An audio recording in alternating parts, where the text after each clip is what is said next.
Hello friends, তোমরা সব কেমন আছো? আশা করি ভালো আছো। পম্পা কিচেন চ্যানেলে তোমাদের সবাইকে স্বাগত জানাই।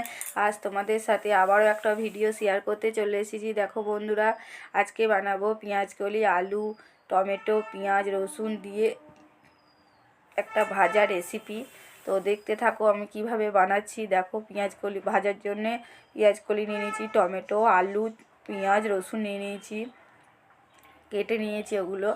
প্রথমে কড়াই বসিয়ে নিয়েছি ওভেনের ওপরে। দেখো, পোস্ত দিয়ে দিলাম, হালকা করে একটু নাড়াচাড়া করে পোস্তটাকে গরম করে নিচ্ছি। দেখো, গরম হয়ে গেছে পোস্তটা, ভালোভাবে ধরে একটা বাটির মধ্যে ঢেলে নিলাম পোস্তটা।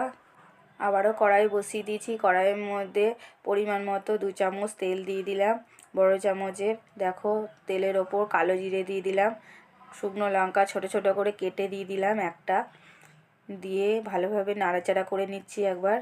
দেখো, তেলটা ভালোই গরম আছে। এর ওপর রসুন কুচি দিয়ে দিলাম, বেশ 6-7 কোয়া রসুন কুচি করে নিয়েছিলাম, সেটা তেলের ওপর দিয়ে দিলাম, দিয়ে ভালোভাবে ভাজতে দিলাম, নাড়াচাড়া করে নিচ্ছি। আবারও গ্যাসটা কমানো আছে, বাড়িয়ে দিলে পুড়ে যেতে পারে তাড়াতাড়ি, ওই জন্য কমিয়ে রান্না করছি। তো বন্ধুরা দেখো, এবার পেঁয়াজগুলোকে দিয়ে দেব। দেখো, একটা মোটা সাইজের পেঁয়াজ নিয়েছিলাম, সেটাকে দিয়ে দিলাম। ভালোভাবে নাড়াচাড়া করে নেব পেঁয়াজ কুচিগুলোকে। দেখো, নাড়াচাড়া করে নিচ্ছি। এই পেঁয়াজগুলির ওপর সামান্য একটু লবণ দিয়ে দেবো। লবণটা দিলে পেঁয়াজটা নরম হয়ে যাবে, তাড়াতাড়ি ভাজা হয়ে যাবে, তার জন্য একটু লবণ দিয়ে দিলাম সামান্য। দেখো, দিয়ে আবারও নাড়াচাড়া করে নিচ্ছি। দেখো, তাড়াতাড়ি ভাজা হয়ে গেছে। এর ওপর পেঁয়াজের ওপর আলু দিয়ে দিলাম, ছোট সাইজে 4-5টা আলু নিয়েছিলাম, এটা কুচি করে দিয়ে দিলাম। দেখো, আলু দিয়ে ভালোভাবে আবারও নাড়াচাড়া করে নিচ্ছি।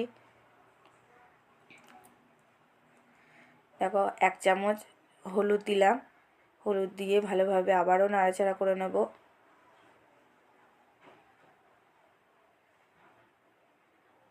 এবার টমেটো কুচিগুলো দিয়ে দেবো।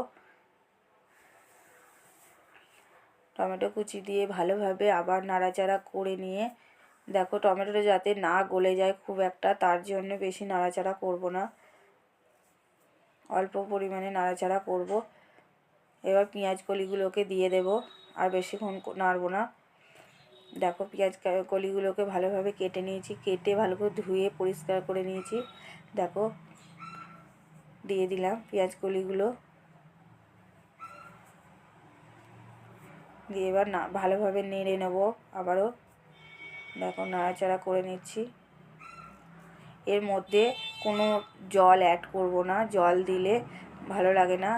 পেঁয়াজ কলি, আলু, পেঁয়াজের জলে একটু হালকাভাবে ঢাকা দিলে এটা সেদ্ধ হয়ে যায়, বেশিক্ষণ লাগে না সেদ্ধ হতে।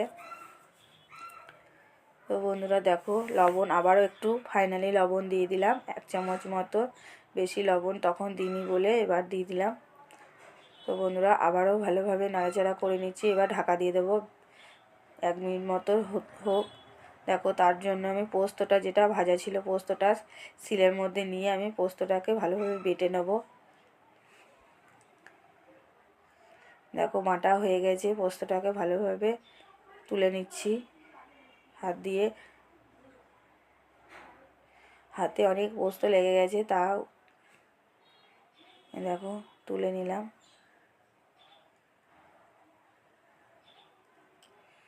একটা বাটির মধ্যে আবার একবার ঢাকা চাপাটা খুলে দিলাম, দেখছি কতটা সেদ্ধ হয়েছে, নাড়াচাড়া করে নিচ্ছি। দেখো বন্ধুরা, একটা আলু কেটে দেখছি, এখনও একটু সেদ্ধ হবে, ভালোভাবে বেশি হয়নি সেদ্ধ। আবারও ঢাকা চাপা দিয়ে দেবো, সেদ্ধ হতে দেব। পুরোটাই ভাপে সেদ্ধ হচ্ছে, জল দিচ্ছি না বলে একটু টাইম লাগছে। তো বন্ধুরা আবারও খুলে দিলাম। দেখো,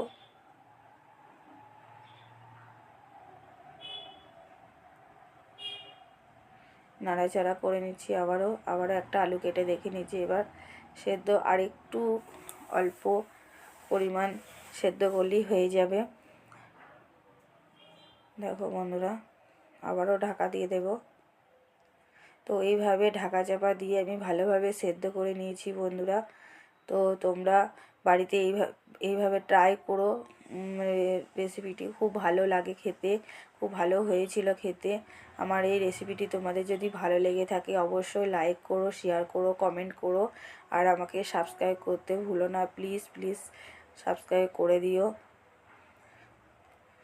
তোমরা আমার পাশে না থাকলে আমি এগিয়ে যেতে পারবো না। তো বন্ধুরা দেখো, ফাইনালিভাবে নাড়াচাড়া করে ভেজে নিচ্ছি। একটু ভালোভাবে ভেজে নিতে হবে, কড়াভাবে। দেখো পোস্ত বাটাটা ছড়িয়ে দিলাম উপর থেকে, দিয়ে ভালোভাবে নাড়াচাড়া করে নিচ্ছি আবারও।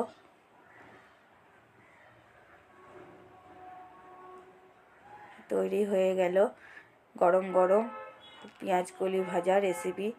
তো তোমাদের যদি ভালো লেগে থাকে বাড়িতে তৈরি করে দেখো। আবারও বলছি, খুব ভালো হয়েছিল রেসিপিটি, ভাজাটা খেতে। সবাই ভালো থেকো, সুস্থ থেকো। আবার দেখা হবে অন্য কোনো ভিডিও বন্ধুরা। নতুন নতুন ভিডিও তোমাদের সাথে শেয়ার করব। শুধু প্লিজ একটু সাপোর্ট করো আমাকে, সাবস্ক্রাইব করে আমাকে একটু উৎসাহ দিও, আর কমেন্টের মাধ্যমে জানিও কেমন হয়েছে রেসিপিটি। তোমাদের যদি ভালো লেগে থাকে।